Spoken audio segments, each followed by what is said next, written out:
साथ हैं अमलेंदु उपाध्याय। बिहार में राजनीतिक समीकरण बड़ी तेजी से बदलते दिखाई पड़ रहे हैं। एनडीए गठबंधन के भीतर वहां कई मोर्चे अब खुलकर सामने आ रहे हैं और सबसे महत्वपूर्ण जो बयान आ रहा है वो इस समय लोक जनशक्ति पार्टी के नेता चिराग पासवान का आ रहा है। और चिराग पासवान केंद्रीय मंत्री भी हैं, एनडीए के प्रमुख सहयोगी हैं। इस समय बिहार में उन्होंने कई कार्यक्रम कर रहे हैं, रैलियां कर रहे हैं और उसमें जिस तरीके से बिहार में अपनी पार्टी की मौजूदगी दर्ज कराने की कोशिश कर रहे हैं उसको लेकर एनडीए के घटक दलों में बेचैनी है। सीधे तौर पर कहा है चिराग पासवान ने कि वो बिहार की सभी सीटों पर चुनाव लड़ेंगे और साथ ही ये भी कह रहे हैं कि हम एनडीए को भी मजबूत करेंगे। अब उसमें बहुत सारे अर्थ निकाले जा रहे हैं कि जब चिराग पासवान 243 सीटों पर यानी सभी सीटों पर चुनाव लड़ेंगे तो किस तरीके से एनडीए को मजबूत कर रहे हैं और एनडीए की मजबूती का फिर मतलब क्या है। और दूसरी तरफ मौजूदा मुख्यमंत्री नीतीश कुमार जो एनडीए के ही मुख्यमंत्री हैं, जेडीयू के नेता हैं, वो लगातार कानून व्यवस्था और शासन के मुद्दों पर घिरते नजर आ रहे हैं। न वहाँ पर जिस तरीके से आरजेडी और कांग्रेस पार्टी वहाँ जो तमाम लॉ एंड ऑर्डर की स्थिति है उसको लेकर सवाल उठा रहे हैं और साथ ही बहुत सारे जो दूसरे मुद्दे हैं वो वहाँ बने ही हैं। ताज़ा तरीन मामला है, पूर्व मुख्यमंत्री लालू यादव ने एक ट्वीट किया है और उसमें उन्होंने बताया है कि किस तरीके से कानून व्यवस्था बुरी तरह से फेल नजर आ रही है बिहार की। उन्होंने कई सारे सवाल पूछे, लेकिन पहले जिक्र करते हैं किस तरह से चिराग पासवान व एनडीए को ही घेरते हुए दिखाई पड़ रहे हैं और एक बड़ा दबाव बनाने की कोशिश कर रहे हैं कि अपनी पार्टी को ज्यादा से ज्यादा सीटें मिले और कैसे वो एक विकल्प के तौर पर भी खुद को वहां पर पेश करने की कोशिश कर रहे हैं। अमलेंदु जी, एक बड़ा सवाल ये है कि अगर सभी सीटों पर चुनाव लड़ने की बात कर रहे हैं चिराग पासवान, हालांकि वो पिछले विधानसभा चुनाव में लड़ भी चुके हैं और एनडीए को भी मजबूत कर रहे हैं, पैरेलल ये दोनों चीजें कैसे होंगी? क्या कौन सा वो समीकरण बना रहे हैं? हाँ, यही सभी की ये पाइथागोरस की प्रमेय जो है ये सिद्ध जो कैसे होगी, ये बड़ा जटिल प्रश्न है कि 243 सीटों पर चुनाव भी लड़ेंगे। हाँ। उसके बाद फिर एनडीए को मजबूत भी करेंगे। फिर ये भी बता रहे हैं कि वो शेर के बच्चे हैं और ये भी बता रहे हैं कि उनकी पार्टी को तोड़ने की कोशिश की गई, तोड़ा गया, उनके परिवार को तोड़ा गया और वो उन सबसे बदला लेंगे जिन्होंने ये सब किया। फिर बता रहे हैं बिहार के लोगों को कि आप ही अब सब जो मेरे पिता तो मेरे, आप सब मेरे पिता हैं। तो आखिरी कहना क्या चाहते हैं चिराग पासवान? ये क्या रणनीति है? ये कौन सी जो है गुत्थी जो उन्होंने उलझाई है जिसको सुलझाने के लिए पूरी दुनिया लगी पड़ी है कि चिराग पासवान आखिर चाहते क्या, करना क्या चाहते हैं? मोदी जी के हनुमान नहीं तो समझ में आ रहा है, तो क्या ये गुत्थी भी मोदी जी ने उलझा कर दी है? ये सवाल उठा समझिए। चूंकि चिराग पासवान का लक्ष्य बीजेपी को नुकसान पहुंचाना नहीं, बीजेपी को फायदा पहुंचाना और एक तरीके से देखा जाए तो नीतीश कुमार को नुकसान पहुंचाना यहाँ पर दिखाई पड़ रहा है, जैसा कि उन्होंने पिछले विधानसभा चुनाव में भी किया था और वो अपने को साबित कर दिए थे। हालांकि सीट उनको एक ही मिली थी और वो भी चले गए दूसरी जगह, लेकिन चिराग पासवान ने ये साबित कर दिया था कि मोदी जी के वो सच्चे हनुमान है, क्योंकि उन्होंने नीतीश कुमार को काफी नुकसान पहुंचाया था। लगभग आधी सीटों पर नीतीश कुमार आ गए और बीजेपी ऊपर चली गई। बीजेपी ऊपर चली गई तो जो जिस काम के लिए उनको सौंपी गई थी गदा, वो काम उन्होंने किया।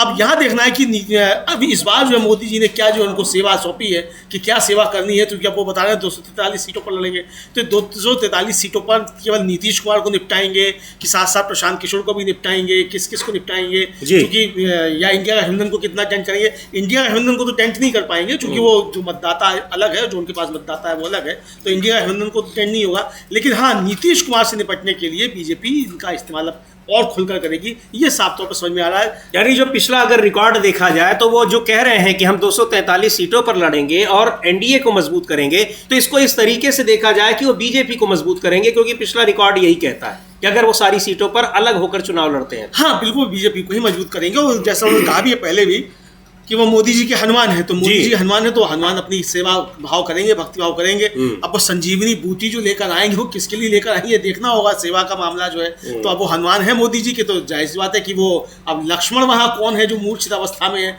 ये देखना है समीर जी। तो ये बड़ी अब उस अवस्था में तो नीतीश कुमार ही दिख रहे हैं। हाँ, लेकिन नीतीश कुमार के लिए संजीवनी बूटी लाने की कोशिश में हो चिराग पासवान, वो तो नहीं लग रहा है। हाँ, बिल्कुल नहीं लग रहा। तो यहाँ हनुमान जी दूसरा काम करते दिखाई पड़ रहे हैं। यहाँ तो लग रहा है राम के लिए हनुमान जी जो संजीवनी बूटी लेने जा रहे हैं। तो अब देखना ये है कि हनुमान जी जो हैं वो संजीवनी बूटी लेकर आ पाते हैं पहले की नहीं। पहले भी तो ये चूंकि 2020 से अब समीकरण दूसरे हैं, बदले हुए हैं, तो 2020 में संजीवनी बूटी जो उनको मिल गई थी राम के लिए, तो अब वो मिल पाएगी कि नहीं मिल पाएगी ये देखना है। और मिल जाएगी तब फिर वो किसके लिए होगी ये देखना होगा। तो बहरहाल गुत्थी बहुत जो है वो सोच समझ कर उलझाई गई है। बिल्कुल, गुत्थी उलझी हुई है और ये कैसे सुलझेगी ये बड़ा सवाल बना है। अक्टूबर नवंबर में ही बिहार में विधानसभा के चुनाव होने हैं और एक बार सुनते भी हैं कि क्या कहा है चिराग पासवान। इरादे अपने उन्होंने जता दिए हैं और अब इन इरादों में किस तरीके से उसके भीतर जो कुछ भी वो कह रहे हैं उसके क्या मायने निकल रहे हैं, क्या अर्थ निकल रहे हैं। अर्थ कुछ भी निकल रहे हो, लेकिन सबसे जो एक बिल्कुल स्पष्ट तरीके से अर्थ निकल रहा है वो दिख रहा है कि नीतीश कुमार और जनता दल यूनाइटेड, उनकी किसी भी आक्रामकता से उसी को नुकसान होता साफ तौर पर दिखाई पड़ रहा है। सुनते हैं एक बार चिराग पासवान ने वहां के रैली में क्या कहा अपने कार्यकर्ताओं को संबोधित करते हुए, और अब क्या वो दिखा रहे हैं और क्या उनके इरादे हैं।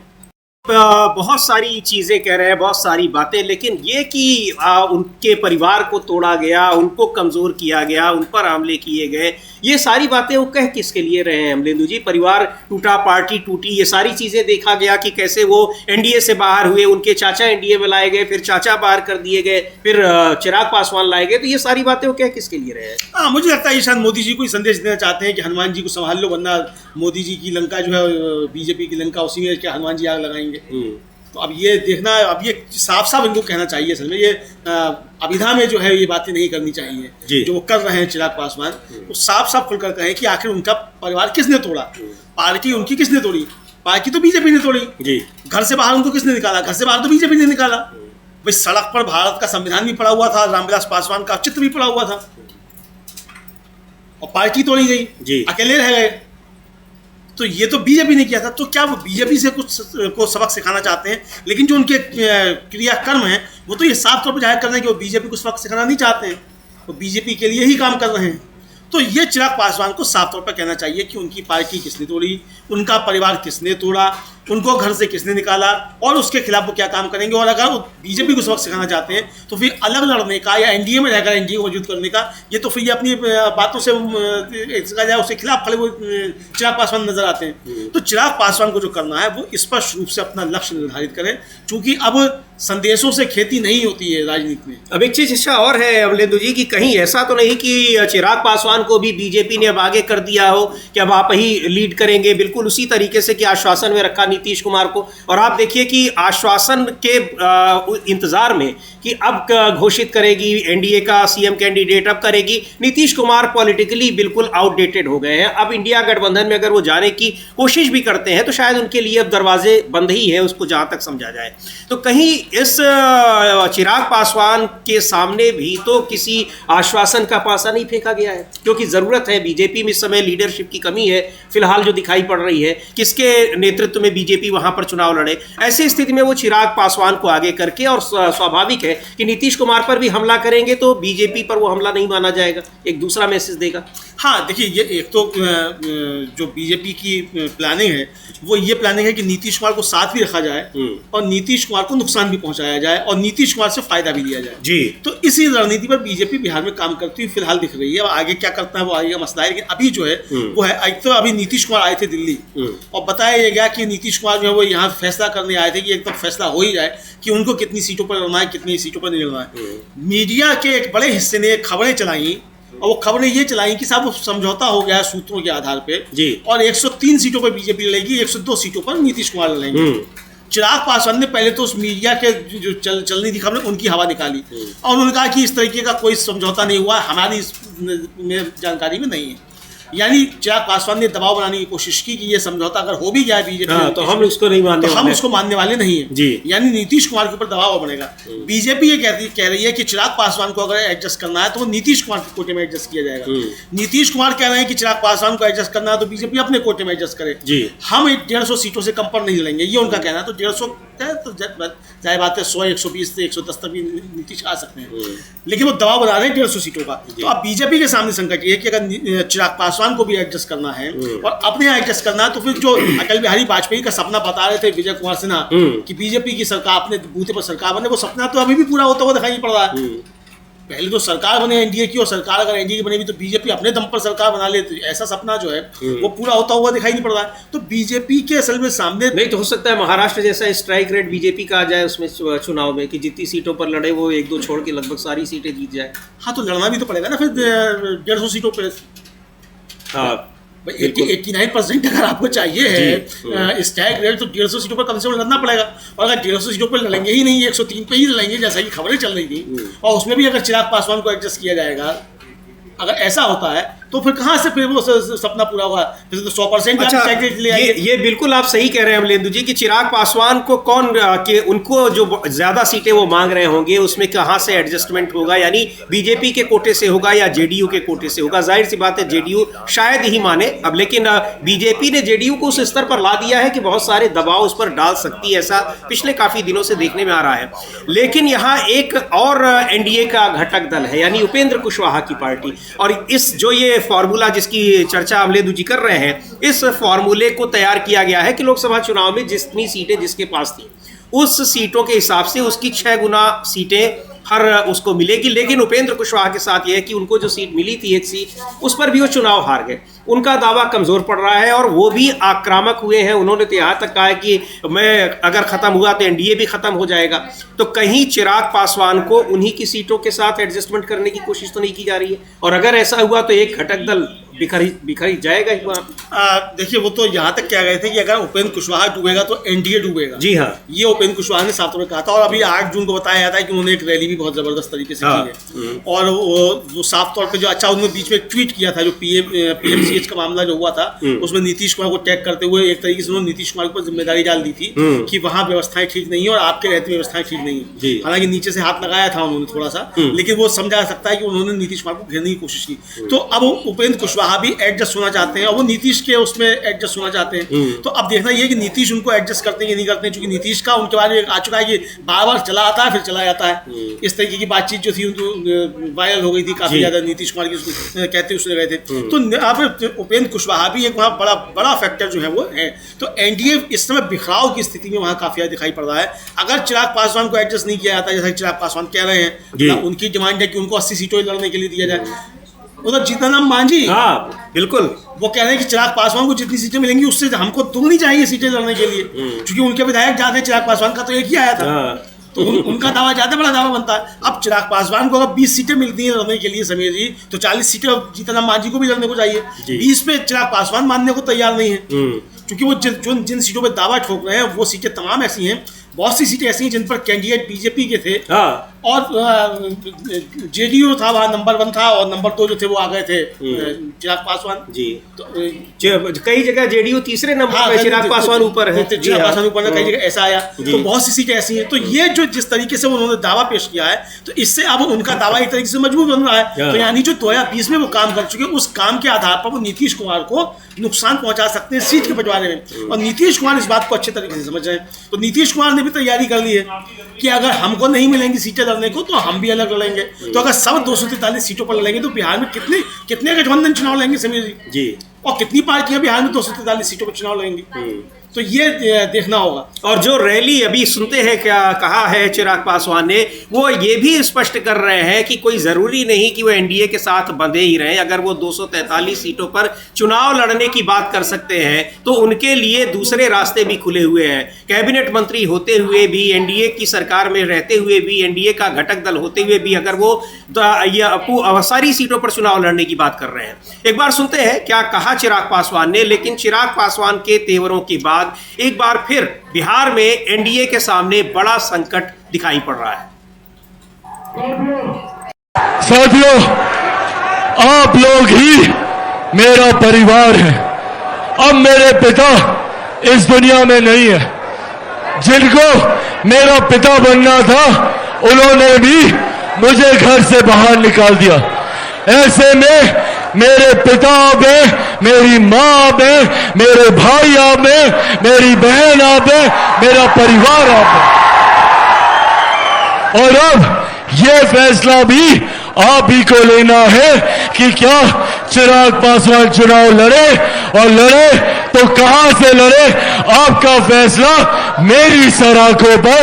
ये वादा आप लोगों से करके जाता हूं कि आप लोग जो चाहेंगे चिराग पासवान वो ही करेगा। पर हाँ, ये वादा जरूर करता हूं कि मैं जो कुछ भी करूंगा सिर्फ और सिर्फ मेरे प्रदेश को, भारत का नंबर 1 प्रदेश बनाने के लिए करूंगा, सबसे विकसित राज्य बनाने के लिए करूंगा। उसमें सीधे तौर पर कह रहे हैं कि बिहार के लोगों का पलायन रोका जाएगा। भाई लंबे समय से तो आप ही का गठबंधन सत्ता में है, नीतीश कुमार उस गठबंधन के नेता हैं वहां पर बिहार में, उनकी सरकार है, तो ये सारी चुनौती आप दे किसको रहे हैं और जो सवाल उठा रहे हैं किस पर उठा रहे हैं? हाँ बिल्कुल समीर जी, आपने वाजिब सवाल उठाया कि भाई 20 साल से आपकी सरकार है, अगर पलायन हो रहा है तो ऐसा नहीं कि अकेले नीतीश कुमार की सरकार है, बीजेपी भी उसमें शामिल है जी, और बीजेपी के मंत्री ज़्यादा हैं जेडीयू से। तो अगर बिहार में कुशासन है, बिहार में अगर पलायन है, बिहार में अगर बेरोजगारी है, तो इसके लिए अकेले नीतीश कुमार जिम्मेदार नहीं है, नरेंद्र मोदी भी जिम्मेदार हैं इसके लिए, और अटल बिहारी वाजपेयी भी जिम्मेदार है इसके लिए, चूंकि उन्होंने बनवाया था नीतीश कुमार को मुख्यमंत्री। तो दोनों जिम्मेदार इसके लिए है, यानी बीजेपी इसके लिए जिम्मेदार है। तो चिराग पासवान आखिर ये हमला किस पर कर रहे हैं, ये चिराग पासवान को बताना चाहिए, क्योंकि भाई बिहार में डबल इंजन की सरकार है, कांग्रेस की सरकार या आरजेडी की सरकार तो है नहीं 20 साल से, तो 20 साल से पलायन, या इसका मतलब ये है कि आप जो कांग्रेस ने भी वहां रोजगार तो पलायन यात्रा निकाली, क्या आप उस मुद्दे का समर्थन करते हुए नजर आते हैं? यानी विपक्ष का जो मुद्दा है आप उसी का समर्थन करते हुए नजर आते हैं। अगर आप कह रहे हैं कि बिहार में पलायन हो रहा है, बिहार में विकास नहीं हो रहा है, तो जो विकास पुरुष जो अब तक बताए जा रहे थे बीजेपी की तरफ से 20 सालों से, और सुशासन बाबू जो बताए जा रहे थे, तो बीजेपी झूठ बोल रही थी। तो क्या चिराग पासवान ये बताना चाहती है बीजेपी झूठी पार्टी है, झूठ बोलती है, बिहार में ना विकास है, ना विकास में बिहार में सुशासन है? तो चिराग पासवान को स्पष्ट करना चाहिए कि बीजेपी के लिए वो क्या कहना चाहते हैं, क्या ये सारी बातें बीजेपी के लिए कहना चाहिए? जी बिल्कुल, इसमें क्योंकि बहुत सारे ऐसे मुद्दे हैं जिस पर वो सीधे तौर पर बीजेपी को घेर रहे हैं, प्रधानमंत्री नरेंद्र मोदी को घेर रहे हैं, और बहुत सारे मुद्दे ऐसे हैं जिसमें नीतीश कुमार को घेर रहे हैं। और ये पूरा का पूरा जो उनका एक राजनीतिक समीकरण दिखाई पड़ रहा है, वो ये साफ दिखाई पड़ रहा है कि दबाव बनाने की कोशिश में है, और अगर ये दबाव नहीं स्वीकार किया जाता एनडीए में तो शायद वो एनडीए से बगावत भी कर सकते हैं और अलग चुनाव लड़ने की, अकेले चुनाव लड़ने की तो बाकायदा घोषणा ही कर चुके हैं। और इधर नीतीश कुमार की सरकार जिस तरह से तमाम मोर्चों पर विपक्ष के निशाने पर है, उसको देखते हुए नीतीश कुमार भी बुरी तरीके से घिरे नजर आ रहे हैं। भले ही यहाँ पर विपक्ष ये कह रहा हो, अभी तक ये कहा जा रहा है कि सरकार पर्दे के पीछे से भारतीय जनता पार्टी ही चला रही है, लेकिन मुख्यमंत्री तो नीतीश कुमार ही है और जो जिम्मेदारी होगी वो नीतीश कुमार की होगी। आज सुबह एक बार फिर पूर्व मुख्यमंत्री लालू प्रसाद यादव ने एक ट्वीट किया है और राज्य की कानून व्यवस्था पर जबरदस्त सवाल उठाए हैं। लालू यादव ने लिखा है कि नीतीश बतावें कि शाम 5 बजे से पहले घर में घुसकर ही कितनी हत्याएं हो रही हैं। क्या नीतीश जानते पहचानते व समझते हैं कि उनके शासनकाल में आधिकारिक आंकड़ों में 65,000 हत्याएं हुई हैं? 65,000 लोगों की हत्याएं हुई हैं, 65,000। ये अपने जिस अंदाज में बोलते हैं लालू यादव, उसी अंदाज में उनके ट्वीट्स भी होते हैं। ये लिख रहे हैं वो, नीतीश बीजेपी ने विधि व्यवस्था का दम ही नहीं निकाला बल्कि उसका अंतिम संस्कार भी कर दिया है। बिहार में इतनी भ्रष्ट, लापरवाह और कामचोर पुलिस कभी भी नहीं रही। और इसको ये उन्होंने कहा है, और ये जो आंकड़े दिए हैं बहुत हैरान करने वाले आंकड़े हैं, और ये सवाल पूछ रहे हैं। तो जाहिर सी बात है कि जो सुशासन और एक तरीके से कहा जाए कि भ्रष्टाचार मुक्त शासन, उसका भी पोल खुलती रहती है। कानून व्यवस्था पर बुरी तरीके से घिरी हुई सरकार है, और सवाल ये भी है कि कानून व्यवस्था पर भारतीय जनता पार्टी गैर एनडीए राज्यों को हर समय घेरती रहती है, बिहार पर कभी कुछ नहीं बोलती। नहीं समझिए, बिहार पर नहीं बोलती है। दूसरा ये कि जो गैर एनडीए शासित राज्यों पर हमला करती है, लेकिन सबसे ज़्यादा अपराध के मामले जो है वो एनडीए शासित राज्यों के ही हैं। नंबर 1, नंबर 2, नंबर 3 सारे एनडीए शासित राज्य ही हैं जी। चाहे वो महिलाओं पर अत्याचार का मामला हो, चाहे हत्याओं का मामला हो, चाहे बच्चों पर अत्याचार का मामला हो, किसी पर भी चाहे दलितों पर अत्याचार का मामला हो, सब में टॉप पर बीजेपी शासित राज्य या एनडीए शासित राज्य ही हैं। ये है। लेकिन इन्होंने लालू प्रसाद यादव ने जो आंकड़ा पेश किया समीर जी, वो बहुत खतरनाक, बहुत खौफनाक जो है वो चेहरा बिहार का जाहिर करता है। 65,000 लोगों की जान जाना जी, ये एक तरीके से बहुत बड़ी संख्या है, और ये कोई हवाई ये आंकड़े नहीं है, तो सरकारी आंकड़े एनसीआरबी के आंकड़े हैं। तो नीतीश कुमार के शासनकाल में अगर इतनी समझ ली, यानी 65,000 अगर हत्याएं हो जाती हैं, आप समझ लीजिए एक छोटा मोटा शहर जो होता है, कस्बा जो होता है, उसकी आबादी इतनी होती है जी। आप समझ लीजिए कि कितना बड़ा जो है बिहार के अंदर जो है अपराध चल रहा है। और लगातार समीर जी खूब वीडियोस वायरल होते हैं किस तरीके से कि बीजेपी का कोई नेता है या कोई जेडीयू का नेता है तो किस तरीके से खुले में फायरिंग करता हुआ चला जा रहा है। इस तरीके के तमाम जो है वीडियोस काफ़ी ज़्यादा वायरल हुए। और जिस पुलिस की बात कर रहे हैं समीर जी, अभी तो सूचनाएं ये भी आई, खबरें ये भी आई कि पुलिस के ही कई लोग जो थे वो अपराधियों ने उनकी जान दे दी। तो यानी पुलिस भी सुरक्षित नहीं है, सुरक्षित नहीं है। और ये पुलिस सुरक्षित कब नहीं होती समीर जी? पुलिस सुरक्षित तब नहीं होती है जब सरकार में बैठे हुए लोगों का संरक्षण जो है वो अपराधियों को मिलता है, और अपराधियों के हौसले इसलिए बुलंद होते हैं कि सरकार में बैठे लोग उनको बचाएंगे, तब पुलिस जो है वो लाचार हो जाती है और अपराधियों के सामने आत्मसमर्पण कर देती है। तो यानी बिहार में स्थिति ये बन चुकी है कि पुलिस वहां जो है वो अपराधियों के सामने एक तरीके से कहा जाए आत्मसमर्पण कर चुकी है।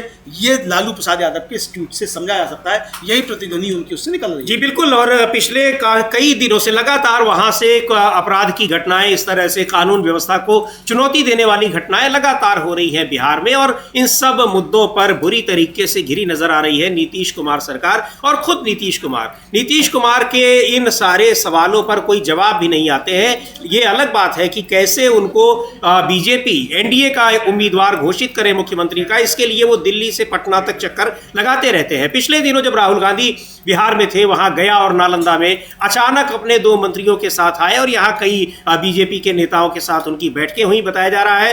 हालांकि अभी तक उनको साफ तौर पर, स्पष्ट तौर पर एनडीए का मुख्यमंत्री का उम्मीदवार नहीं बनाया गया है, और जो खबरें मिल रही हैं, जो सूचनाएं मिल रही हैं, जानकारी मिल रही है कि शायद ही उनको बनाया जाए। अब देखना है क्या होता है, लेकिन फिलहाल सीट शेयरिंग को लेकर भी एनडीए के भीतर जबरदस्त घमासान मचा हुआ है, क्योंकि केवल जेडीयू और बीजेपी के बीच ही नहीं बल्कि जो 2 और घटक दल हैं, 3, यानी एलजेपी और जीतन राम मांझी, उपेंद्र कुशवाहा की पार्टी, उनके बीच में भी उनकी भी जो मांग है वो इन बड़ी पार्टियों के लिए आसान नहीं है उनको स्वीकार करना, और न ही उनको छोड़ देना इतना आसान होगा अमलेंदु जी, क्योंकि जीतन राम मांझी की भी अपनी एक उपयोगिता है, उपेंद्र कुशवाहा की भी है, और बीजेपी को इन सभी लोगों के वोटों का समर्थन मिलता है। हाँ बिल्कुल, इन सभी का समर्थन मिलता है, और जो उपेंद्र कुशवाहा है वो तो लवकुश जो वहाँ कॉम्बिनेशन जो नीतीश कुमार का है उसमें आते हैं, और एक बड़े आधारभूत स्तंभ उसके कहे जाते हैं जी। तो अब ये देखना होगा कि नीतीश कुमार,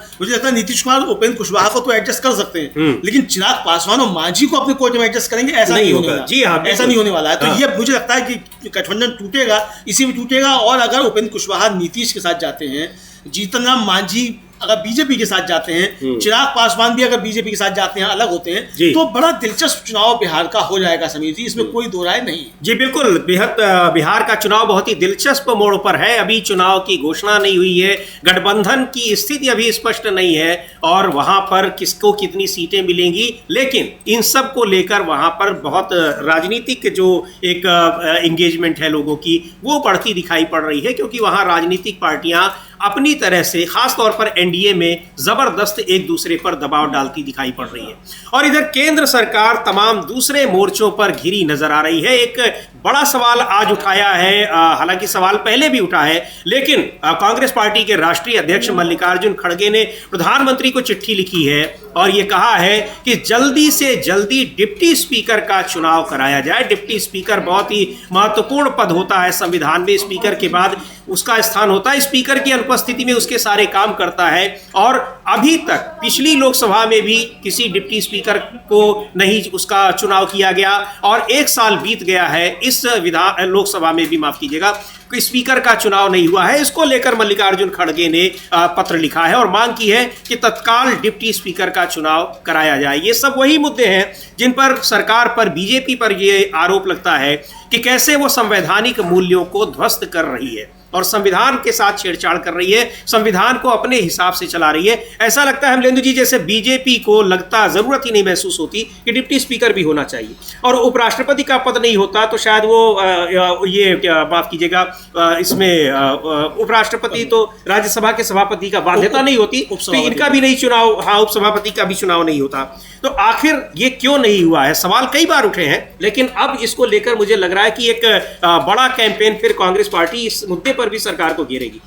देखिए समीर जी, एक तो बीजेपी इसलिए भी नहीं चाहती है उपाध्यक्ष का पद, लोकसभा उपाध्यक्ष का पद जी, क्योंकि अध्यक्ष महोदय सारे काम बखूबी कर रहे हैं बीजेपी के, तो एक कार्यकर्ता की तरीके से जो मतलब निष्ठावान कार्यकर्ता होना चाहिए पार्टी का, उस तरीके से वो काम कर रहे हैं। और लोकसभा अध्यक्ष का काम भले ही कम करते हो, लेकिन निष्ठावान कार्यकर्ता बीजेपी तरीके से वो पूरे तरीके से करते हुए पाए जाते हैं। इस पर वो मानहानि भी का नोटिस भी दे सकते हैं, उससे कोई दिक्कत नहीं है। लेकिन वो जो कर रहे हैं वो देश देख रहा है उसको अच्छी तरीके से। बीजेपी असल में इसलिए नहीं चाहती समीर जी कि आपको याद होगा कि महाराष्ट्र में जब टूटा, शिवसेना को तोड़ा गया, तो उस समय स्पीकर नहीं था और डिप्टी स्पीकर थे, और डिप्टी स्पीकर जो थे वो एनसीपी के थे। जी हाँ। और डिप्टी स्पीकर ने तुरंत नोटिस जो था वो इशू कर दिया इनको उपस्थित होने के लिए, एकनाथ शिंदे फ्रैक्शंस को। जी। तो ये समझ में आया कि अगर विपक्ष का वहाँ होगा उपाध्यक्ष, तो सरकार को अपनी मनमर्जी करने में दिक्कत आएगी। जो परिस्थितियां समीर जी महाराष्ट्र की थी, लगभग वैसी परिस्थितियां इस समय केंद्र में है, क्योंकि मोदी जी की सरकार अल्पमत की सरकार है, बैसाखियों पर टिकी हुई सरकार है। और जैसा कि चर्चाएं चल रही हैं, वो चर्चाएं ये हैं कि नीतीश कुमार को अगर बीजेपी धक्का देती है और नीतीश कुमार को अलग लड़ते हैं, या नीतीश कुमार चुनाव में साथ भी लड़ते हैं और उनको मुख्यमंत्री नहीं बनाती है, तो नीतीश कुमार फिर बीजेपी से अलग होंगे और अपने सांसदों को भी लेकर अलग होंगे जी। उस समय बीजेपी उनके सांसदों में तोड़फोड़ करना चाहेगी, यही चिराग पासवान के साथ होगा। तो बीजेपी इसलिए नहीं चाहती है कि कोई उपाध्यक्ष हो, ताकि वो उसका भी उस निर्णय में कोई भागीदारी हो। तो ये एक तरीके से, तो अब बहुत सी परिस्थितियां ऐसी बनती हैं कि मतलब अगर कोई ऐसी स्थिति बनती है, तो ऐसी स्थिति में फिर जो लोकसभा अध्यक्ष है उसके खिलाफ अविश्वास प्रस्ताव पहले आएगा कि पहले इसको कीजिए, बाद में जो है वो इसका फैसला होगा। बिल्कुल। तो लोकसभा अध्यक्ष के खिलाफ अविश्वास प्रस्ताव आए और विपक्ष का लोकसभा स्पीकर हो, तो बीजेपी ऐसी स्थिति में कैसे तोड़फोड़ करेगी? तो ये कुल मिलाकर गणित है बीजेपी का कि हमको लोकसभा का डिप्टी स्पीकर बनाना ही नहीं है, ताकि कल को ये परिस्थितियां पैदा हो तो इस तरीके का खेल जो है वो विपक्ष के हाथों में मतलब ना जाने पाए और खेल बीजेपी के ही हाथ में है, ताकि लोकसभा स्पीकर जो है वही काम कर सके। और ये जो है वो देखा, चूंकि अगर लोकसभा स्पीकर के खिलाफ विश्वास प्रस्ताव आ जाएगा तो फिर पहले दूसरा स्पीकर चुना जाएगा, तो बहुत सारी उसमें चीजें हो सकती हैं। तो ये मतलब आगे की सोचकर चल रहे हैं मोदी जी की 2029 से पहले जो है तो कुर्सी से रुखसत ना होना पड़े। तो बहुत सारी चीजें सोचकर, और इस समय चूंकि अल्पमत में है सरकार भारतीय जनता पार्टी और वो सहयोगियों की बदौलत चल रही है, तो ये सहयोगी कब किसी मुद्दे पर नाराज होकर साथ छोड़ दे, और उस समय स्पीकर और डिप्टी स्पीकर की भूमिका बड़ी महत्वपूर्ण हो जाती है। एक बार देखते हैं क्या लिखा है मल्लिकार्जुन खड़गे ने अपने इस पत्र में। वो लिख रहे हैं, प्रधानमंत्री को पत्र भेजा है उन्होंने कि प्रधानमंत्री श्री नरेंद्र मोदी को मेरा पत्र, जिसमें बिना किसी देरी के लोकसभा के उपाध्यक्ष के चुनाव की प्रक्रिया शुरू करने की जरूरत पर जोर दिया गया है। पहली से 16वीं लोकसभा तक प्रत्येक सदन में एक उपाध्यक्ष रहा है। मोटे तौर पर मुख्य विपक्षी दल के सदस्यों में से उपाध्यक्ष की नियुक्ति करना एक सुस्थापित परंपरा रही है। हालांकि स्वतंत्र भारत के इतिहास में पहली बार यह पद लगातार 2 लोकसभा कार्यकालों के लिए रिक्त रहा है। 17वीं लोकसभा के दौरान कोई उपाध्यक्ष नहीं चुना गया था, और ये चिंताजनक मिसाल मौजूदा 18वीं लोकसभा में भी जारी है। ये भारत की लोकतांत्रिक राजनीति के लिए शुभ संकेत नहीं है और संविधान के सुविचारित प्रावधानों का भी उल्लंघन है। दरअसल कॉन्स्टिट्यूशन के आर्टिकल 93 में और फिर 93 में लोग स्पीकर और डिप्टी स्पीकर के बारे में, और 95 में डिप्टी स्पीकर के बारे में स्पष्ट तौर पर कहा है। कोई समय सीमा नहीं तय की गई है, लेकिन लिखा हुआ है कि जल्दी से जल्दी इन दोनों पदों पर नियुक्ति होनी चाहिए, क्योंकि सदन का संचालन करने के लिए वो जरूरी होता है। लेकिन पूरा कार्यकाल बीत गया पिछली लोकसभा का, और इस लोकसभा का भी 1 साल का कार्यकाल बीत गया, डिप्टी स्पीकर के पद पर चुनाव ही नहीं हुआ।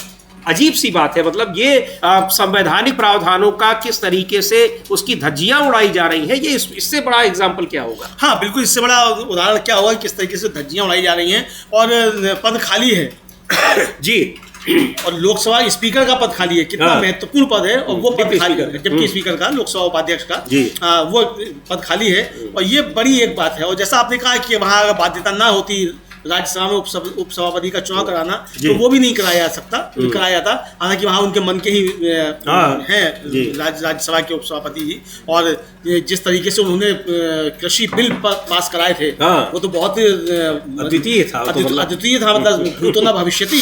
इस तरीके से तो आगे आने वाला, मतलब मुझे लगता है कि जगदीप धनखड़ साहब से ज्यादा राष्ट्रपति पद के जो दावेदार हुए हैं वो हरिवंश जी को होना चाहिए जी। तो ये जिस तरीके से उन्होंने निष्ठा निभाई और वो बिल जो थे पास कराए थे, उसको तो हो भी सकते हैं कुछ आश्चर्यजनक, हो भी सकते हैं, महीन आदमी है जी।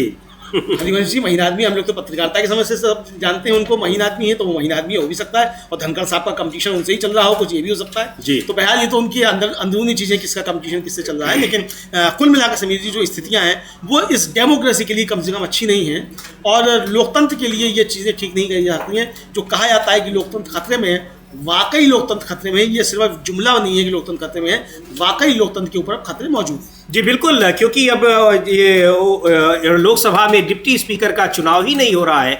पिछला पूरा का पूरा कार्यकाल समाप्त हो गया लोकसभा का, और ये कार्यकाल भी 1 साल बीत चुका है, नहीं हो रहा है। लेकिन इसको लेकर अब प्रधानमंत्री को पत्र लिखा है मल्लिकार्जुन खड़गे ने, और मांग की है कि तत्काल तुरंत इसको किया जाए। परंपरा रही है चूंकि कि आमतौर पर स्पीकर सत्ता पक्ष का होता है और डिप्टी स्पीकर का पद विपक्ष के पास होता है, विपक्ष, और दोनों पर आम सहमति से चुनाव होते हैं।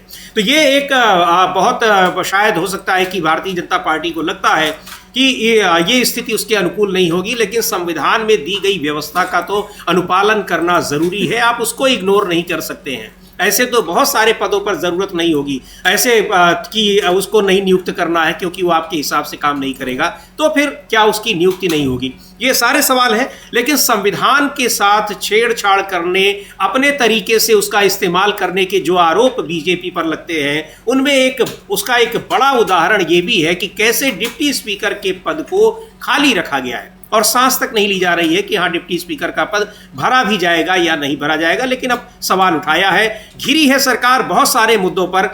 सबसे जो महत्वपूर्ण मुद्दा है वो है अमेरिका के राष्ट्रपति डोनाल्ड ट्रंप को लेकर, और एक बार फिर अमलेंदु जी सरकार ने, कांग्रेस पार्टी ने निशाना साधा है। अमेरिका में जो ताज़ा तरीन घटनाएं हो रही हैं और वहाँ पर कुछ भारतीय समुदाय के छात्रों के साथ जिस तरह से दुर्व्यवहार हुआ है, उसको लेकर कांग्रेस ने एक ट्वीट किया है और कहा है कि सरकार क्या कर रही है, इन सब घटनाओं पर वो आपत्ति क्यों नहीं दर्ज करा रही है। कांग्रेस पार्टी के आधिकारिक जो उसका एक्स हैंडल है उससे ट्वीट किया गया है कि अमेरिका के एयरपोर्ट पर एक भारतीय छात्र को ज़मीन पर पटका गया, उसके हाथ पैर बांधकर वापस भारत भेज दिया गया। अमेरिका में लगातार भारतीय नागरिकों को अपमानित किया जा रहा है, हर दिन ऐसी खबरें आ रही हैं और नरेंद्र मोदी चुप्पी साधे हुए हैं। मोदी सरकार भारतीयों के सम्मान की रक्षा करने में विफल साबित हुई है। हमारी मांग है कि नरेंद्र मोदी को ट्रंप प्रशासन से भारतीयों के अपमान को लेकर बात करनी चाहिए। ये वक्त सरेंडर का नहीं, ये वक्त अपनों के साथ खड़े होने का है। ये फिर से वो नरेंद्र और सरेंडर वाली बातें आ गई कि आप सरेंडर क्यों, ये इतनी गंभीर घटना हो रही है और आप उस पर आपत्ति नहीं दर्ज करा रहे हैं, सवाल नहीं उठा रहे हैं। लेकिन आपत्ति तो उस पर भी नहीं दर्ज कराई गई थी जब बड़ी संख्या में वहाँ पर अप्रवासी भारतीयों को लेकर यहाँ कितनी बेइज्जती के साथ यहाँ पर भेजा गया था अमेरिका से। हाँ बिल्कुल समीर जी, असल में 2 घटनाएं हैं, उनकी तरफ ध्यान दिलाना है बहुत ज़रूरी है। और जो कांग्रेस का ये ट्वीट है जिसने उठाया है, तमाम लोगों ने इसको उठाया, कांग्रेस ने उठाया है, जयराम रमेश ने उठाया, और भी लोग इसको उठा रहे हैं। हाँ। मसला ये है कि कुणाल जल नाम के एक व्यवसायी हैं, वो अमेरिका में थे, उन्होंने एयरपोर्ट पर देखा कि एक भारतीय छात्र को जमीन पर पटका जा रहा है और उसको हथकड़ियाँ लगाई जा रही हैं और मतलब उसको डिपोर्ट किया जाना है। अब वो कह रहा है कि आई एम नॉट मैड, मैं पागल नहीं हूँ, ये कहते हुए वो काफ़ी विभत्स है वो वीडियो, उसको हम लोग चला नहीं सकते हैं तो, लेकिन ये उसको चलाया गया। और ये जो भेजे जा रहे हैं वहाँ से अमेरिका से, इसको लेकर है। अब वहाँ एक जो लॉस एंजलिस है समीर जी, वहाँ इनकी डोनाल्ड ट्रंप की वो रेड जो है वो चल रही है, जो इमिग्रेंट से उनको निकालने की, बाहर निकालने की। और वहाँ के गवर्नर जो वो अड़ गए हैं कि आप हमारे राज्य से नहीं निकाल सकते और आपका ये आदेश है, मुझे FIR दर्ज कराएंगे। अब ट्रंप ने किया क्या? ट्रंप ने नेशनल गार्ड्स वहाँ भेज दिए, नेशनल गार्ड्स भेज दिए, मरीन वहाँ तैनात कर दिए, 700 मरीन तैनात कर दिए और 2000 नेशनल गार्ड्स पहले भेज दिए और 2000 नेशनल गार्ड्स और भेजे जा रहे हैं। यानी अब वहाँ से जो निकाले जाएंगे प्रवासी जो है, उनमें भारतीय भी होंगे, उनको आप समझिए कितने बुरी तरीके से भेजा जाएगा। ये अब अगर नरेंद्र मोदी ये बात, भाई डोनाल्ड ट्रंप अगर 11 बार या 12 बार कह रहा है कि भाई उसने सीज फायर कराया, तो आप भी अड़ जाइए ना कि हमने तुम्हारे कहने से अगर सीज फायर कर लिया तो हमारे नागरिकों के साथ तो अपमान मत करो, उनका तो अपमान मत करो। लेकिन नरेंद्र मोदी जो है इस पर कोई भी हिम्मत नहीं जुटा पा रहे हैं, ना इस मसले पर और ना जो है वो बार-बार जो सीज फायर करने की बात कहा ट्रंप ने उस पर। तो नरेंद्र मोदी बहुत कमजोर प्रधानमंत्री साबित हो रहे हैं। ट्रंप के सामने इतना 78 सालों में कोई भी प्रधानमंत्री कभी कमजोर साबित नहीं हुआ था समीर जी। जी बिल्कुल, और ये सवाल बार बार उठ रहे हैं कि आखिर क्या मजबूरी है, क्या वजह है कि डोनाल्ड ट्रंप के आगे सरकार इस तरह से व्यवहार कर रही है और कोई आपत्ति नहीं जता रही है। वो देश के साथ, यहाँ के लोगों के साथ किस तरीके से विभत्स तरीके से वहाँ की सरकार पेश आ रही है, और भारत की पूरी संप्रभुता पर वो एक हमला बोल रहे हैं कि उन्होंने एक मध्यस्थता कराई, व्यापार का डर दिखाया और सीज फायर के लिए तैयार कर लिया भारत को। उस पर भी भारत सरकार खामोश है, चुप है, प्रधानमंत्री का जवाब नहीं आ रहा है। मणिपुर पर यह खामोशी जारी है और मणिपुर में अमलेंदु जी फिर किस तरीके से वहां पर हिंसा भड़क गई है। भागे भागे आए हैं वहां के पूर्व मुख्यमंत्री एन बीरेन सिंह, और यहां पर वो करने की मणिपुर को कैसे संभाला जाए। यानी राष्ट्रपति शासन लगने के बावजूद वहां के हालात जैसे के तैसे हैं, लेकिन केंद्र की ओर से उसकी सुध लेने की कोशिश ऐसा लग रहा है कि नहीं हो रही है। हाँ बिल्कुल, केंद्र की तरफ से उनकी सुध लेने की कोशिश नहीं हो रही है। प्रधानमंत्री खुद जाने का एक भी बार मौका नहीं निकाल पाए हैं मणिपुर अभी तक जी। अमेरिका हुआ हैं और अब जा रहे हैं कनाडा, लेकिन मणिपुर जाने का जो है वो उनको समय नहीं मिला है। उधम पुंछ जाने का भी समय नहीं मिला है जी। पहलगाम जाने का भी समय नहीं मिला है। बहुत व्यस्त है प्रधानमंत्री, 18 घंटे चुनाव प्रचार करते हैं तो समय नहीं मिल पाता है जाने का। लेकिन जब चुनाव प्रचार की बात है तो ठीक है, आप चुनाव प्रचार करते रहते हैं, आप करते रहिए, लेकिन देश का काम आखिर आप कब करेंगे जी।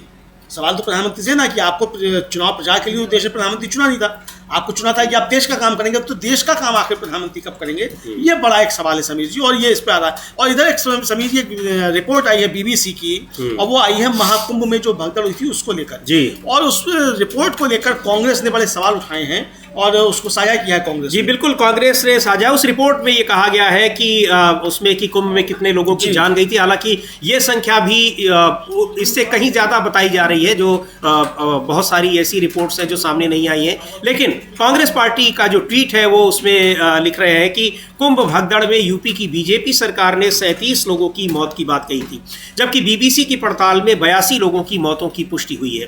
बीबीसी को ऐसे 26 परिवार मिले जिन्हें 5-5 लाख रुपए कैश के बंडल देकर कुंभ से हटा दिया गया और मृतकों की गिनती में शामिल नहीं किया गया। सवाल है, बीजेपी सरकार कुंभ भगदड़ में मारे गए लोगों की संख्या छिपाने में क्यों लगी रही? लोगों की मौत से ज्यादा बीजेपी सरकार को अपनी छवि की क्यों पड़ी थी? बीबीसी की रिपोर्ट सरकार की संवेदनहीनता को बताती है, जहां लोगों की जान की कीमत लगाई जा रही है और अपनी खोखली छवि बचाई जा रही है। शर्मनाक, ये लिखा है, कांग्रेस पार्टी ने ट्वीट किया है। और इसको लेकर सरकार पर उसी समय ये सवाल उठ रहे थे, लेकिन कोई किसी की बात नहीं सुनी जा रही थी। बहुत से लोग ऐसे सामने आए जो अपने परिजनों को ढूंढते रहे, आज तक वो ढूंढ रहे हैं। मुआवजे की बात कही गई, मुआवजा किसको दिया गया, लेकिन ये और हैरान करने वाली बात है कि कैश में उनको 5 लाख रुपए देकर ताकि वो चुप रहे। और अमलेंदु जी, ऐसी खबरें भी आई कि बहुत सारे लोग जो अपने परिजनों को, उनको बहुत डरा धमकाकर उनके साथ पेश आया गया और उनको चुप रहने के लिए मजबूर किया गया। हाँ बिल्कुल समझिए, ऐसी बहुत सारी खबरें आई कि वो किस तरीके से उनको मजबूर किया गया। और एक तरीके से कहा जाए समीर जी कि ये जो मजबूरी जो थी वो, भाई आदमी अपना परिजन उसका खोया है और हर आदमी समीर जी प्रशासन से नहीं लड़ सकता। और जब सीने पे बंदूकें तनी हो, और हम लोगों ने देखा है वो गुजरात का एक वीडियो किस तरीके से वायरल हो रहा है कि एक अस्पताल में जो है एक डॉक्टर ना होने की वजह से एक व्यक्ति जो है उसका परिजन चला गया, उसकी जान चली गई और पुलिस उसको थपड़ाया रही है वहीं जी हाँ। अस्पताल में हाँ। तो ऐसे में आदमी किस तरीके से निपटे? भाई प्रशासन से लड़ना हर एक के बस की बात नहीं है, नहीं लड़ सकते, हम आप भी नहीं लड़ सकते जी। तो ये जो चीजें वहां हुई, तो अब और जिस तरीके से वहां खबरें दबाई गई, मतलब प्रशासन वहां साफ तौर पर कह रहा है ये खबरें फर्जी हैं, कार्रवाई की जाएगी जो इस तरह की खबरें कर रहे हैं। और प्रधानमंत्री जो है वो उसी समय जो है दे रहे हैं श्रद्धांजलि, की भाई जो लोग मारे गए उनको श्रद्धांजलि दी जाती है। तो ये सारी चीज़ें जिस तरीके से हुई, तो ये बहुत बड़े सवाल खड़े करती है और ये एक गंभीर मसला है। कांग्रेस ने इसी तरफ ध्यान आकृष्ट किया है। जी बिल्कुल, ये कुंभ के मुद्दे पर कि वहाँ जितने लोगों की जान गई, और अभी देखा हम लोगों ने कि जब कुंभ की ये घटना हुई थी उस वक्त अमावस्या के दिन बड़ा वहाँ पर जो एक महाकुंभ मेला था जिसको इतना प्रचारित किया गया था, उसमें पहले ही जो प्रमुख स्नान था उसी में ये बहुत बड़ी दुर्घटना हुई थी भगदड़ की वजह से, जिसको संभाल नहीं पाया प्रशासन। लेकिन अपनी नाकामी छिपाने के लिए जिन लोगों की जान गई, जो अपने परिजनों को ढूंढ रहे थे, उन सब को छिपाने की कोशिश की गई और बहुत सारे लोगों के, यहाँ तक कि मीडिया वालों के भी मोबाइल फोन छीन लिए गए, जिन लोगों ने तस्वीरें कैद की थी। बहुत सारे ये आरोप लगे। लेकिन कुछ दिन पहले जब कर्नाटक की ये घटना हुई तो आपने देखा अमलेंदु जी कैसे बीजेपी के सरकार के लोगों के ट्वीट्स आ रहे थे कि इसके लिए जिम्मेदार कौन है। यानी वहाँ के लिए कोई जिम्मेदार नहीं था, वो अपने आप हो गई, वो दैवीय घटना थी और इसके लिए जिम्मेदार सरकार है। जबकि यहाँ तुरंत कार्रवाई की गई और पुलिस कमिश्नर को हटाया गया। कुंभ में किसी के खिलाफ कोई कार्रवाई नहीं की गई, यानी कोई किसी की जिम्मेदारी नहीं मानी गई कि किसी की जिम्मेदारी भी थी। किसी की जिम्मेदारी नहीं तय की गई समीर जी, और पूरा शासन प्रशासन सब जो है उसको बचाने में लगे रहे। मुख्यमंत्री की बातें हम लोगों ने सुनी थी, बहुत देर में जाकर मुख्यमंत्री ने स्वीकार किया था कि कुछ हुआ है। शाम को जाकर, जब रात की घटना थी और शाम को, जी, और जबकि राष्ट्रपति से लेकर प्रधानमंत्री तक सब जो थे वो इसको लेकर अपनी श्रद्धांजलियां अर्पित कर चुके थे। इसको लेकर बहुत सारे सवाल जो थे समीर जी वो उठे थे। और अब अखिलेश यादव ने भी, कांग्रेस के बाद अखिलेश यादव ने भी बहुत सारे सवाल उठाए हैं उस रिपोर्ट पर, जिसमें यह कहा गया है कि कैसे मृतकों की संख्या छिपाई गई है और बहुत सारे परिजन जिनके लोगों ने, जिनके अपनों ने जान गंवाई, वो आज भी परेशान हो रहे हैं। अखिलेश यादव लिख रहे हैं, तथ्य बनाम सत्य 37 बनाम 82, सब देखें, सुने, जाने, समझें और साझा करें। सत्य की केवल पड़ताल नहीं, उसका प्रसार भी उतना ही जरूरी होता है। बीजेपी आत्म मंथन करे और भाजपाई भी और साथ ही उनके समर्थक भी कि लोग किसी की मृत्यु के लिए झूठ बोल सकते हैं। वह लंबा चौड़ा इनका ट्वीट है और ये लिखते हैं कि इसी रिपोर्ट का ये जिक्र कर रहे हैं कि महाकुंभ मृत्यु मुआवजे में जो राशि नगद दी गई वो कैश क्यों दी गई, यही जो हम लोग अभी बात कर रहे हैं। वो कैश आया कहाँ से और जिनमें वो कैश वितरित नहीं हो पाया वो कैश वापस गया किसके हाथ में। नकदी देने का निर्णय किस नियम के तहत हुआ, नकदी का वितरण किसके आदेश पर हुआ, नकदी के वितरण का लिखित आदेश कहाँ है, नकदी वितरण में क्या कोई अनियमितता हुई, और साथ ही यह भी कि मृत्यु के कारण को बदलवाने का दबाव किसके कहने पर बनाया गया। ये रिपोर्ट अंत नहीं, महाकुंभ में हुई मृत्युओं और उनसे जुड़े पैसों के महासत्य की खोज का आरंभ है। सत्य जब उजागर होता है तो झूठ की परत दर परत खुलती है, जो स्वांग के हर चोंगे और मुखौटे को उतारती जाती है, पर्दे उठाती जाती है। झूठ का कोई भी सूचना प्रबंधन ऐसे सत्य को बाहर आने से नहीं रोक सकता। ये ट्वीट किया है अखिलेश यादव ने और उस रिपोर्ट के आधार पर बताया और लिख भी रहे हैं, जो अभी हम लोग चर्चा कर रहे हैं कि अभी तो बहुत सारे सत्य उजागर होने बाकी है। ये तो एक उसकी वानगी भर है। हाँ बिल्कुल समझिए, ये तो उसकी एक वानगी भर है, बहुत से सत्य उजागर होने हैं और ये सत्य जो जब जैसे सामने आ रहे हैं, बीजेपी का चेहरा जो है वो काफ़ी ज़्यादा बेनकाब होता चला जा रहा है। और समझिए हम लोग अभी थोड़ी देर पहले लोकतंत्र पर खतरे की बात कर रहे हैं जी, और लोकतंत्र का खतरा है, हमने कहा था कि वाकई में लोकतंत्र का खतरा है, जुमला नहीं है। और ये साबित हो गया है आंध्र प्रदेश में, जहां एनडीए की सरकार है, बीजेपी की समर्थन से सरकार चल रही है। एक साक्षी तेलुगु देशम पार्टी, जिनकी बदौलत केंद्र सरकार भी चल रही है, केंद्र सरकार चल रही है, वहां तेलुगु देशम पार्टी है जिसकी सरकार है, चंद्रबाबू नायडू जिसके मुख्यमंत्री हैं। एक साक्षी टीवी है आंध्रा में, स्थानीय अच्छा टीवी वहां का समझा जाता है जी। वहाँ एक टीवी डिबेट में कुछ हुआ, उस टीवी डिबेट में किसी एक पैनलिस्ट ने कुछ टिप्पणी की, उसके विरोध में साक्षी टीवी के दफ्तर पर लाठी पत्थर डंडों से और अंडों से तोड़फोड़ की गई। ये है साक्षी पोस्ट जो एक अखबार है उन्हीं का, साक्षी का, वो लिख रहा है समीर जी। और वो क्या लिख रहा है ये कि प्रेस की स्वतंत्रता पर स्पष्ट हमला करते हुए टीडीपी सदस्यों ने साक्षी की बहस में एक अतिथि द्वारा की गई टिप्पणियों के विरोध की आड़ में विजयवाड़ा, विशाखापट्टनम, अनंतपुर, तिरुपति, कडप्पा और श्रीकाकुलम में साक्षी मीडिया कार्यालयों पर समन्वित हड़ताल की। लाठी डंडों से लैस टीडीपी सदस्यों की भीड़ ने कई शहरों में साक्षी के दफ्तरों में तोड़फोड़ की। कुछ जगहों पर उन्होंने साइनेज हटाने की कोशिश की, जबकि अन्य जगहों पर उन्होंने इमारतों पर अंडे और पत्थर फेंके। रेनीगुंटा में हमले से काफी नुकसान हुआ और अनंतपुर में प्रदर्शनकारियों ने साक्षी के दफ्तर के बाहर धरना दिया। हिंसा की शुरुआत वरिष्ठ पत्रकार और साक्षी के एंकर कोम्मिनेनी श्रीनिवास राव की विवादास्पद गिरफ्तारी के बाद हुई, यानी एंकर की गिरफ्तारी भी हो गई। कोम्मिनेनी को हैदराबाद में उनके घर से बिना किसी गिरफ्तारी वारंट के सादे कपड़ों में पुलिस ने हिरासत में लिया। ये इसका है, बहुत लंबी चौड़ी रिपोर्ट है, हमने उसका एक हिस्सा जो पढ़कर सभी जी सिर्फ सुनाया और आखिर में जो क्या कह रहे हैं इसको भी आप जी। अब इसी रिपोर्ट के आखिर में लिखा हुआ है कि टीडीपी सरकार राज्य में बढ़ते संकटों से जनता का ध्यान हटाने के प्रयास में ध्यान भटकाने वाली राजनीति का सहारा लेने के लिए आलोचनाओं का सामना कर रही है। राजनीतिक नेताओं ने साक्षी मीडिया को निशाना बनाने के लिए सरकार की निंदा की है, जो दो बड़ी घटनाओं की रिपोर्टिंग में सबसे आगे रहा है। श्री सत्य साई जिले में टीडीपी सदस्यों द्वारा सामूहिक बलात्कार और अनंतपुर में इंटरमीडिएट द्वितीय वर्ष की छात्रा की संदिग्ध हत्या। यानी वही चीज है कि आप रिपोर्टिंग अगर सो जा करेंगे जिससे सरकार की छवि खराब हो रही होगी तो कैसे आपके साथ किया जाएगा, धमकाया जाएगा, नहीं आप मानेंगे तो इस तरीके से तोड़फोड़ की जाएगी। अभी जो बात हम लोग कुंभ की चर्चा कर रहे थे, कैसे वहां पर खबरों को दबाने की कोशिश की गई और एक उसका उदाहरण ये भी है कि टीडीपी के लोग कैसे वहां पर अखबार के दफ्तर पर ही हमला कर रहे हैं। हाँ, टीडीपी के लोग वहाँ अखबार में दफ्तर कर रहे हैं और जिन पत्रकार की गिरफ्तारी हुई है समीर जी, वो 70 वर्षीय वरिष्ठ पत्रकार हैं कोमिनेनी श्रीनिवास राव और वाईआरसीपी के अध्यक्ष और पूर्व मुख्यमंत्री वाईएस जगन रेड्डी जो हैं, उन्होंने इसकी निंदा करते हुए कहा है कि 70 वर्षीय वरिष्ठ पत्रकार कोमिनेनी श्रीनिवास राव को उन टिप्पणियों के लिए गिरफ्तार करना जो उन्होंने की ही नहीं, व्यक्तिगत प्रतिशोध की पराकाष्ठा और बदले की जहरीली संस्कृति को दर्शाता है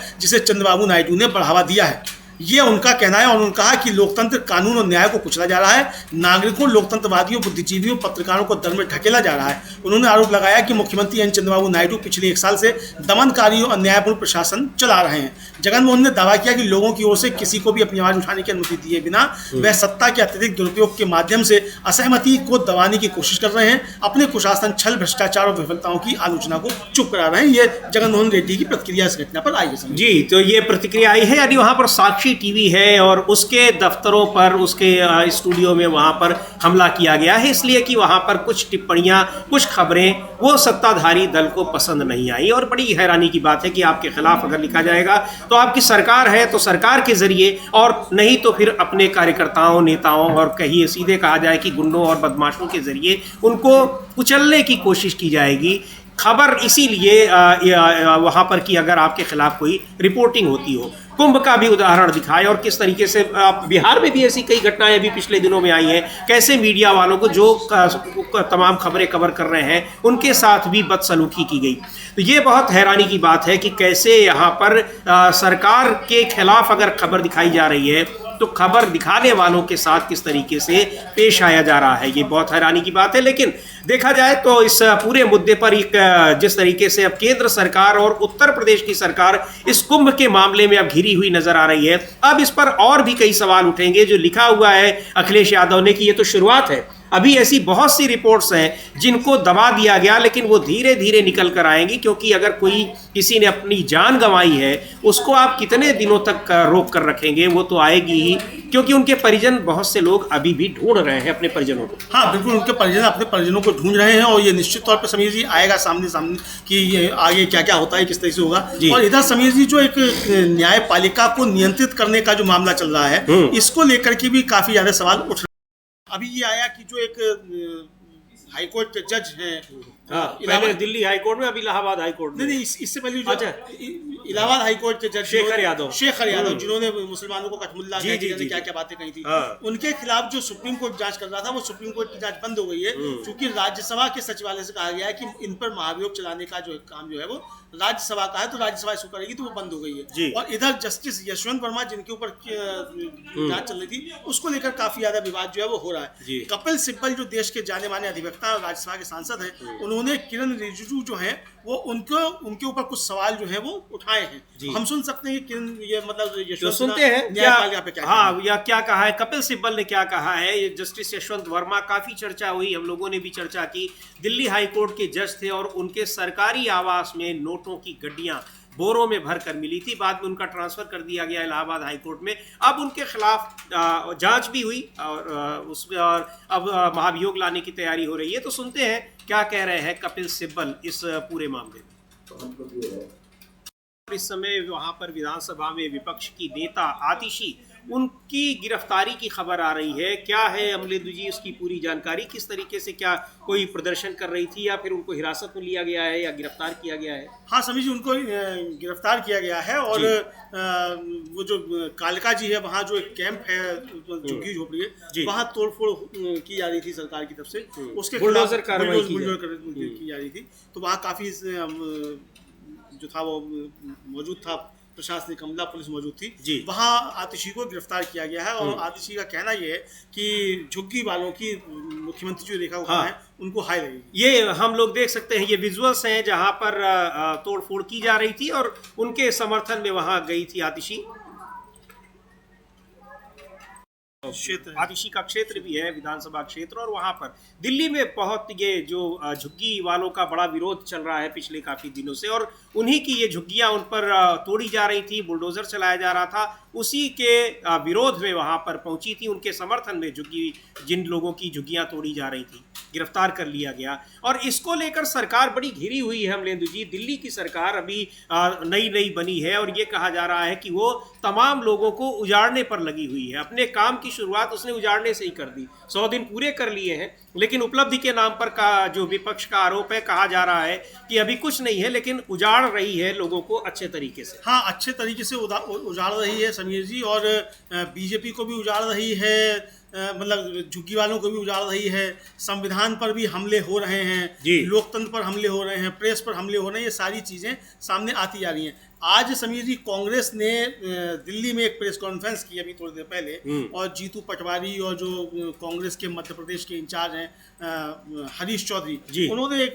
प्रेस कॉन्फ्रेंस की, और एक ग्वालियर में बाबा साहब डॉक्टर भीमराव अम्बेडकर की मूर्ति जो है उसको लगाने का एक मामला चल रहा है, जिसपे वहाँ कुछ अधिवक्ताओं ने विरोध किया। हाँ। उस पर ये जो थी वो प्रेस कॉन्फ्रेंस की गई है। हम अपनी टीम से कहेंगे उसको सुनवा सकते हैं आज प्रेस कॉन्फ्रेंस में क्या क्या कहा गया, क्योंकि ये मसला काफ़ी ज़्यादा गंभीर बनता जा रहा है। जी बिल्कुल, वहाँ पर एक आमने सामने वहाँ दो वर्गों में काफ़ी टकराव देखने को मिला, और बाबा साहब की मूर्ति हटाने को लेकर सुनते हैं क्या कह रहे हैं जीतू पटवारी, जो मध्य प्रदेश कांग्रेस के अध्यक्ष हैं। और बहुत सारे मुद्दों पर बीजेपी पर, सरकार पर, केंद्र सरकार पर ये आरोप लग रहे हैं कि कैसे वो संवैधानिक मूल्यों को, संविधान को कमजोर करने की कोशिश कर रही है, चाहे डिप्टी स्पीकर के चुनाव न कराने का मामला हो या फिर बाबा साहब की, आम्बेडकर की मूर्ति का मामला हो। सुनते हैं।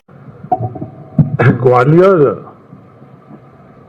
हाईकोर्ट परिसर में बाबा साहब भीमराव अम्बेडकर जी की मूर्ति के संदर्भ में जो घटनाक्रम पिछले दिनों में घटित हुआ है, उसमें कांग्रेस पार्टी का अधिकृत जो स्टैंड था वो प्रदेश कांग्रेस कमेटी ने पहले भी रख चुके हैं। प्रदेश कांग्रेस अध्यक्ष जीतू पटवारी जी ने सार्वजनिक तौर के ऊपर वो स्टैंड रखा हुआ है। आज हम उस स्टैंड को वापस दोहरा रहे हैं कि कांग्रेस पार्टी बाबा साहब भीमराव अम्बेडकर जी की मूर्ति जो प्रशासनिक तौर पर जिसकी स्वीकृति ग्वालियर हाईकोर्ट में दी हुई है, वो वहां लगनी चाहिए। एक सोची समझी सोच के तहत आरएसएस विवाद उत्पन्न कर रही है। सोची समझी रणनीति के तहत वो वर्ग संघर्ष कराना चाहती है। ये शुरू से उन लोगों की रणनीति रही है। मुरैना में जिस प्रकार से ज्ञापन दिए गए हैं, नया विवाद, नई चर्चा देश के अंदर संविधान और बाबा साहब के संदर्भ में वो जिसकी शुरुआत कर रहे हैं, उसमें कांग्रेस पार्टी का बड़ा स्पष्ट जो स्टैंड है वो आप सब लोगों को पता है। बाबा साहब भीमराव अम्बेडकर जी का जो योगदान संविधान और दूसरे क्षेत्र में है, उसको कांग्रेस पार्टी और पूरा देश उसको मानता है। बाबा साहब भीमराव अम्बेडकर जी किसी एक वर्ग के नहीं है। तो लगातार वो सोच प्रयास कर रही है कि उनको एक वर्ग तक सीमित किया जाए। जो अधिकार हर नागरिक को संविधान के मार्फत से मिले हैं, उसमें उनका सबसे बड़ा योगदान रहा है।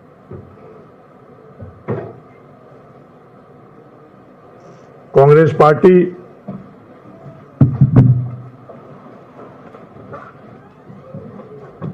ग्वालियर के हाईकोर्ट परिसर में लगने वाली मूर्ति के संदर्भ में जो भी बाधाएं आ रही है, उन बाधाओं को दूर करने के लिए